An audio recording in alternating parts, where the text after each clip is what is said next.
You're listening to Wealthy-esque. We are a community of lawyers who believe that true wealth is having control of our time.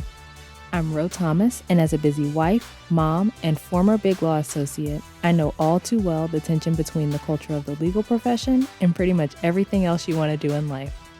That's why each week I'm bringing you the information and tools you need to improve your money mindset and manage your money to create true wealth. Because ultimately, it's not about the money.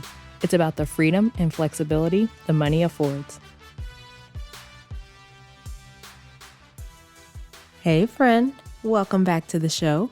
I hope you're doing well and having an amazing day so far. Today, we are talking about being mindful of who you take advice from. I was listening to a podcast interview recently with a real estate investor, and he was talking about how when he decided to get into real estate, all of his family and friends told him he was crazy. They said he had a steady, stable job and he should just be grateful for what he had.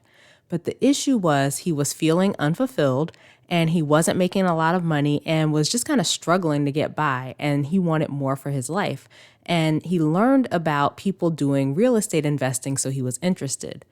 So he ignored his family and friends. He took what they said was a risky move and he got into real estate, and he has now built basically a real estate empire. He is making way more, no longer just scraping by, having more fun, all of that. And I'm sure his family and friends just wanted to keep him safe. They wanted what was best for him, but they weren't living the life that he wanted to be living. They weren't in the position he wanted to be in. They were in the same or similar position as he was already in. The only difference is they were satisfied with it, and he wasn't. So he ignored their advice and he followed the advice of these real estate investors he had learned about. And as I heard that story, I was thinking about how many of us take money advice from family and friends. Often, just like in this guy's story, those family and friends are not where we want to be, and yet we take their advice anyway. Let's stop. Let's stop taking advice from people who aren't where you want to be financially. Don't take advice from people who are always stressed about money, or who live in fear of their money, or who believe they'll never pay off their student loans, or who believe that the only way to build wealth is to hit the lottery. Unless you want to be in that same position, don't take their advice. There have been so many surveys and other research here in America that show that most Americans are not good with money. The vast majority, almost 80%, are living paycheck to paycheck. And even among those who make over $200,000 a year, about a third of them are in the same boat. And there have been similar findings regarding how people manage their money in Canada and Australia. I'm not familiar with statistics from other countries beyond those, but that just shows that a lot of people aren't managing their money well. And if the vast majority of people aren't managing their money well, chances are most people in our lives aren't either.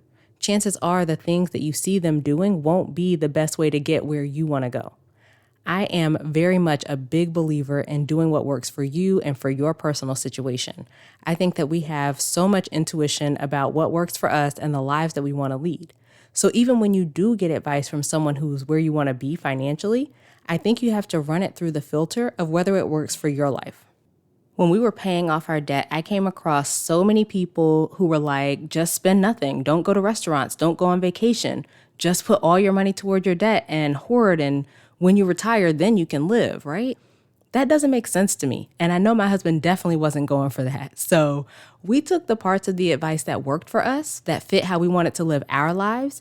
And maybe that meant that we didn't pay off our debt as quickly as we could have, or that we're not building our investments as quickly as we could be, but we're doing it in a way that we get to live life in the process, you know? So I remember when my husband and I were buying our house and everyone was telling us where we should buy and what we should do.